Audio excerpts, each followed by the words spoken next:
नमस्कार मित्रांनो, मी करण लोणकर. मित्रांनो, माझी लाडकी बहीण योजनेची आत्ता सध्या खूप चर्चा चालू आहे. बऱ्याचशा महिलांच्या अकाउंटला तुमच्या पैसे पण जमा झालेले असतील. पण सगळ्यात महत्त्वाची बाब ही आहे की तुमच्या अकाउंटवरती पैसे येत आहेत का नाही. जर तुमचा फॉर्म अप्रूव्हल झालेला आहे तर तुमच्या खात्यावरती पैसे येत आहेत का नाही. जर खात्यावरती पैसे येत नसतील तर फॉर्म अप्रूव्हल होऊन काहीच फायदा नाही आहे. मग आता त्याच्यासाठी करायचं काय. सगळ्यात महत्त्वाचा आणि मेन पार्ट येतो ती म्हणजे DBT, direct benefit transfer. DBT कसं आहे म्हणजे काय आहे, ज्यावेळेस तुमचा फॉर्म अप्रूव्हल होतो, फॉर्म अप्रूव्हल झाल्यानंतर तुमचं आधारशी बँक अकाउंट लिंक आहे का नाही, हा सगळ्यात महत्त्वाचा पार्ट आहे. जर तुमचा आधारशी बँक जर लिंक नसेल तर तुमच्या खात्यावर पैसे येणार नाही आहेत. मग त्याला काय करायचं आहे, ते कसं पाहायचं आहे, हा नंबर भाग आहे. भाग नंबर 2, की जर समजा तुमचं बँक जर सीडिंग नसेल, तुमच्या आधारला जर बँक नंबर लिंक नसेल, तर ती प्रोसेस करायची कशी आहे, कुठे करायची आहे आणि किती दिवसात होणार आहे, या सर्व गोष्टी तुम्हाला या व्हिडिओमध्ये पाहायला मिळणार आहेत. त्याच्याबरोबरच त्याच्यासाठी लागणारे काय काय डॉक्युमेंट्स आहेत, किती वेळ लागतो, किती कालावधी लागतो, या सर्व गोष्टी तुम्हाला या व्हिडिओमध्ये पाहायला मिळतील. तसंच मित्रांनो, माझ्या चॅनलवर पहिल्यांदा आला असाल तर सबस्क्राईब करायला विसरू नका. आणि आमच्या नवनवीन अपडेट मिळवण्यासाठी डिस्क्रिप्शन बॉक्समध्ये तुम्हाला व्हॉट्सअप आणि टेलिग्रामची लिंक दिलेली आहे. तुम्ही ते जॉईन करून ठेवू शकता, जेणेकरून तुम्हाला नवनवीन अपडेट मिळत राहतील. तर मित्रांनो, व्हिडिओ सुरू करूया. मित्रांनो, आपल्याला गुगलवरती यायचंय. मोबाईलचा गुगल असू द्या किंवा कॉम्प्युटरची तुमची स्क्रीन असू द्या, काही हरकत नाहीये. तर गुगलवरती आपल्याला येऊन इथे टाईप करायचे NPCI. इथे टाईप करून तुम्हाला एंटर करायचे. टाईप केल्यानंतर इथे तुम्हाला दिसेल बघा, इथं जो इंटरफेस आलाय तिथे बघा, national payment corporation of India, हा जो एक नंबरचा ऑप्शन आहे याच्यावरती क्लिक करायचा आहे आणि ते ओपन होईल. NPCI ज्यावेळेस ओपन होईल त्यावेळेस तुम्हाला पुढची प्रोसेस समजेल. सगळ्यात महत्वाचं, NPCI करताना तुम्हाला तुमचं आधार कार्ड आणि आधार कार्डला लिंक असलेला तुमचा मोबाईल नंबर, ह्या दोन गोष्टी तुम्हाला आता जवळ ठेवणं गरजेचं आहे. कारण या दोन गोष्टींशिवाय तुमची प्रोसेस होऊच शकत नाही. आता कधी कधी या साईटला प्रॉब्लेम येऊ शकतो, तर तुम्ही रिफ्रेश करू शकता. पुन्हा रिफ्रेश केल्यानंतर तुमचं पेज ओपन होईल.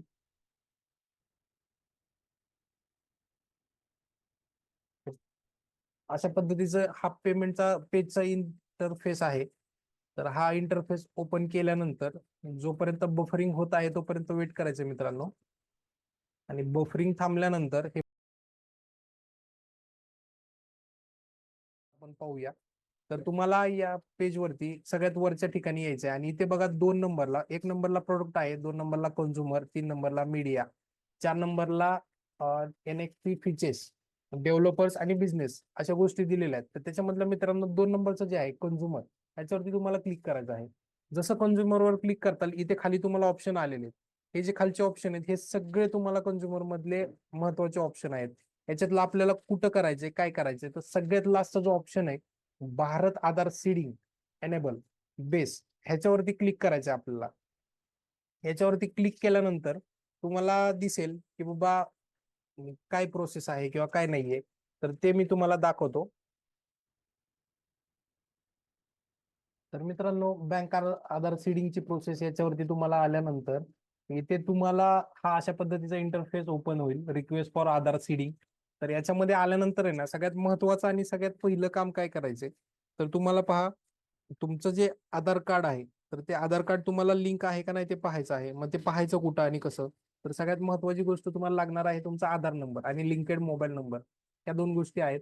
तर तुम्हाला सगळ्यात पहिल्यांदा या पेजवरती आल्यानंतर बाकीचं काहीच करायचं नाही. रिक्वेस्ट आधार सीडिंग याच्यावरती ही काहीच प्रोसेस करायची नाही. सगळ्यात पहिल्यांदा राईट साईडच्या कॉर्नर मध्ये हा जो एरो आहे ना, याच्यावरती क्लिक करायचं मित्रांनो.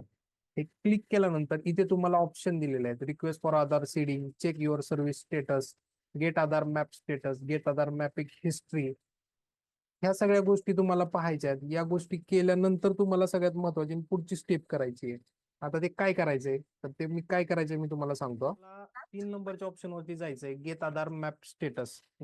गेट आधार मॅप स्टेटस वरती गेल्यानंतर तुम्हाला तुमचा आधार नंबर टाकायचा आहे आणि आधार नंबर टाकून तुम्हाला पुढची प्रोसेस करायची आहे. तर मी इथे पहिल्यांदा आधार नंबर टाकतो.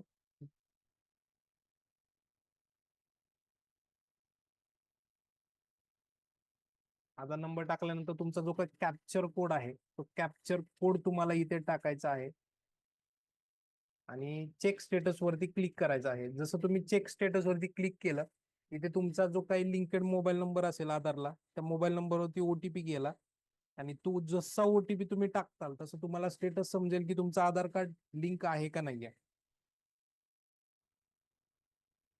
सबमिट. हे बघा, इथे तुम्हाला दिलेलं, इथे ज्या मी पर्सनचा आधार कार्ड नंबर टाकलेला आहे, तर इथे तुम्हाला स्टेटस मध्ये त्यांचा आधार नंबर जो काय असेल लास्टचे 4 डिजिट तुम्हाला दिलेले आहेत. आणि मॅपिंग स्टेटस मध्ये तुम्हाला never enabled for DBT direct benefit transfer या ऑप्शन वरती आलेलं आहे. म्हणजे काय आहे, की तुम्हाला इथे सांगितलेलं आहे की तुमचं जे मॅपिंग स्टेटस आहे ते एनेबल आहे, म्हणजे तुम्ही ते करू शकत नाही किंवा झालेलं नाहीये मॅपिंग. मग आता करायचंय काय, आता स्टेप नंबर 2. चला, 2 नंबरच्या स्टेपवर जाण्यासाठी पुन्हा आपल्याला राईट साईडच्या वरती क्लिक करायचंय. त्याच्यानंतर तुम्हाला रिक्वेस्ट फॉर सीडिंग वरती क्लिक करायचं आहे. इथे आल्यानंतर इथे सगळ्यात पहिल्यांदा तुम्हाला काय काय भरायचं आधी ते पाहून घ्या मित्रांनो. त्याच्यामध्ये तुम्हाला 1 नंबरला आधारचं एंटर युअर आधार नंबर टाकायचा आहे तुमचा. 2 नंबरला तुमची जी काही कुठली बँक असेल ती बँक टाकायची आहे तुम्हाला. त्याच्यानंतर तुम्हाला 3 आणि 4 नंबरला इथे तुम्हाला 3 नंबरला तुमचा अकाउंट नंबर कन्फर्म करायचा आहे. आणि परत पुन्हा एकदा अकाउंट नंबर कन्फर्म करायचा आहे. XYZ तुमचा जो काय अकाउंट नंबर असेल तो. रिक्वेस्ट फॉर आधार. आता तुमचं जे आधारची जी रिक्वेस्ट आहे ती तुम्हाला काय करायची, सीडिंग करायची का डिसीडिंग करायची. मग तुम्हाला सीडिंग करायची, सीडिंग वरती क्लिक करायचंय. आता पाहूया आपण कशी कशी प्रोसेस आहे ती. सगळ्यात पहिल्यांदा तुमचा जो काय आधार नंबर आहे तो आधार नंबर आपण टाकून घेऊया. जसा आधार नंबर टाकताय तशी पुढची प्रोसेस आपण स्टेप बाय स्टेप करूया. खूप महत्वाचा तुमचा रोल आहे, कारण की ही जी NPCI ची जी वेबसाईट मध्ये सीडिंगची जी रिक्वेस्ट आहे ही पहिल्यांदा आलेली आहे. आता याच्यामध्ये काय झालेलं आहे माहिती का, आता बरेच लोकांचे महाराष्ट्रातली योजना आहे, तर महाराष्ट्रातल्या लोकांचे बँक ऑफ महाराष्ट्रमध्ये अकाउंट्स आहेत. अजून बरेच ठिकाणी अकाउंट आहेत, स्टेट बँकेत अकाउंट आहेत, कॅनरा बँकेत आहे, इंडियन ओव्हरसीज आहे, अजून बरेचसे बँकेत आहेत. तर मित्रांनो, आता प्रॉब्लेम हा असा झालेला आहे की तुम्हाला जी बँक दिलेली आहे ना, तर ती बँक जी आहे ती बँक आता लिमिटेडच दिलेली आहे. बँक ऑफ बडोदा आहे, कॅनरा बँक आहे, इंडियन बँक आहे, इंडियन ओव्हरसीज बँक आहे, कर्नाटका विकास ग्रामीण बँक आहे. म्हणजे एवढ्याच लिमिटेड बँक आहेत. साधारणतः 4 ते 5 बँकाच तुम्हाला दिलेल्या आहेत. आता तुम्हाला प्रश्न पडेल करायचं काय, माझी तर बँक नाही. उदाहरणार्थ आता एखाद्या महिलेची बँक ऑफ इंडिया आहे किंवा एखाद्या महिलेचं बँक ऑफ महाराष्ट्राचं अकाउंट आहे आणि ते अकाउंट इथं दिसतच नाही, मग मी कसं सीडिंग करणार. तर काळजी करू नका, ही व्हिडिओ फक्त संपूर्ण शेवटपर्यंत बघा, तुम्हाला त्याच्यामध्ये समजून जाईल काय करायचं आहे. आता तुम्हाला जर समजा तुमचं बँक खातं याच्यात नसेल तर काहीच करायचं नाहीये, आणि असेल तर समजा आता कॅनरा बँक आहे, ही कॅनरा बँक तुम्ही सिलेक्ट करायची आहे. सिलेक्ट केल्यानंतर रिक्वेस्ट फॉर आधार मध्ये तुम्हाला सीडिंग वरती क्लिक करायचं आहे. सीडिंग वरती जसं क्लिक करताल तसा अजून एक ऑप्शन ओपन झाला, तो म्हणजे सीडिंग टाईप. आता सीडिंग टाईप मध्ये तुम्हाला काय काय दिलेलं आहे, तुम्हाला 1 नंबरला दिलेलं आहे फ्रेश सीडिंग, 2 नंबरला दिलेलं आहे movement with the same bank with another account, आणि 3 नंबरला दिलेलं आहे movement from one bank to another account. म्हणजे काय आहे, तर 1 नंबरला जे आहे ना मित्रांनो फ्रेश सीडिंग, म्हणजे ज्यांचं सीडिंगच कधी झालेलं नाहीये त्यांनी 1 नंबरच्या ऑप्शनवरती क्लिक करायचंय. त्यामुळे तुमचं फ्रेश सीडिंगचं ऑप्शन क्लिक होईल. ज्यांचं सीडिंग झालेलं आहे पण दुसऱ्या अकाउंटला तुम्हाला करायचंय त्यांनी 2 नंबरचा ऑप्शन करायचा आहे. आता इथं टाइम आउट झालेला आहे, आपण पुन्हा रिलॉग इन करूया. तुम्हाला एक लिमिटेड पिरियड दिलेला असतो, त्या लिमिटेड पिरियडच्या हिशोबाने ते वर्कआउट करतात.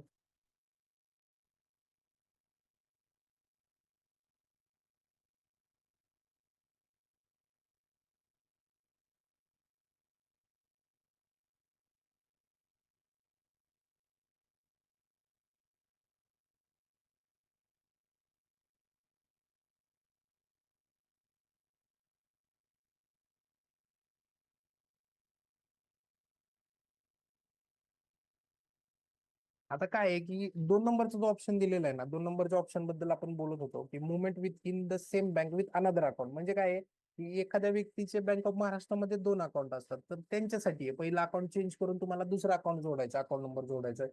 तर त्याच्यासाठी तुम्हाला 2 नंबरचा हा जो ऑप्शन दिलेला आहे तो दिलेला आहे. आणि जर लास्टचा ऑप्शन आहे तो काय आहे, movement from one bank to another bank. म्हणजे समजा आता तुमचे कॅनरा बँक आहे आणि कॅनरा बँकेतनं तुम्हाला मूव्ह करायचं आणि इंडियन बँकमध्ये ट्रान्सफर करायचं आहे, तर त्याच्यासाठीच ऑप्शन आहे. तर हे 3 ऑप्शन आहेत, तुम्हाला त्या पद्धतीने करायचे. तुमची नवीन असेल तर फ्रेश, एकाच बँकेच्या याच्यामध्ये 2 अकाउंट असतील तर 2 नंबरचा, आणि बँक ऑफ महाराष्ट्र मधनं किंवा SBI मधून तुम्हाला कॅनरा बँक मध्ये ट्रान्सफर करायचं तर movement from one bank to other bank या गोष्टी टाकायच्या आहेत. तुमचा account number, confirm account number, ह्या गोष्टी टाकायच्या आहेत. त्यानंतर इथे तुम्हाला जे काय असेल त्याच्यावरती क्लिक करायचंय, by submitting my Aadhaar number, bank account number and other XYZ, त्या ज्या गोष्टी इथं दिलेल्या आहेत त्या गोष्टी तुम्हाला क्लिक करायचंय. तुमचा कॅप्चर टाकायचा आणि प्रोसेस करायचंय. मित्रांनो प्रोसीड केल्यानंतर तुम्हाला एक ओटीपी येईल, जो आधारला लिंक आहे मोबाईल त्याच्यावरती तुम्हाला एक ओटीपी येईल, तो ओटीपी टाकायचा आणि तुमची प्रोसेस झालेली आहे. साधारणतः ती प्रोसेस झाल्यानंतर तिथून पुढे तुम्हाला 24 तासाच्या आतमध्ये किंवा 3 ते 2 दिवसाच्या आतमध्ये तुम्हाला तुमचं अकाउंट सीडिंग होऊन जातं. आणि तुम्हाला मी जशी मगाशी प्रोसेस दाखवली तसं तुम्ही पाहू शकता की तुमचं अकाउंट सीडिंग झालंय का नाही. आता हा पार्ट झाला ऑनलाईनचा. आता ज्यांच्या अकाउंट किंवा ज्यांच्या बँका तुम्हाला लिंक नाहीयेत किंवा एनपीसीआय ला दिसतच नाहीत, त्या लोकांनी काय करायचं, हा सगळ्यात मोठा प्रश्न उद्भवला असेल. तर काळजी करायचं कारण नाही मित्रांनो. मी तुम्हाला त्याचा ऑप्शनही दिलेला आहे. माझ्या डिस्क्रिप्शन बॉक्समध्ये या. डिस्क्रिप्शन बॉक्समध्ये आल्यानंतर तुम्हाला एका ठिकाणी फॉर्म डाउनलोड करायचा ऑप्शन दिलेला असेल कुठेतरी. तर तो फॉर्म तुम्ही पहिल्यांदा डाउनलोड करा. हा अशा पद्धतीचा मित्रांनो फॉर्म आहे. या फॉर्म मध्ये तुम्हाला काय काय ऑप्शन दिलेले आहेत काय नाही ते तुम्हाला पाहूया. ते तुम्हाला आधार सीडिंग प्रोसेस म्हणून फॉर्म येईल. याच्यामध्ये तुम्हाला टोटली 1, 2 आणि 3 असे टोटल 3 पेज आहेत मित्रांनो. आता 3 पेज मध्ये सगळ्यात महत्वाचा कुठं रोल असतो किंवा काय करायचं आहे, तर मित्रांनो इथं दुसरीकडे कुठंच न जाता डायरेक्ट लास्ट पेजवर जायचंय 3 नंबरच्या पेजवरती. आणि 3 नंबरच्या पेजवरती आल्यानंतर इथं तुम्हाला ह्या ज्या 3 नंबरच्या पेजची प्रिंट आहे ती प्रिंट काढून घ्यायची आहे. ठीक आहे. Application for linking seeding Aadhaar number and receiving DBT benefit into bank account NPCI mapping. म्हणजे तुम्हाला तुमचं अकाउंट जे आहे ते मॅपिंग करून घ्यायचं आहे एनपीसीआय बरोबर. मग आता ते कसं करायचं आहे काय करायचं आहे याच्यामध्ये तुम्हाला दिलेलं आहे बघा. मग आता काय काय प्रोसेस आहे कशी कशी आहे तर ती पाहूया आपण.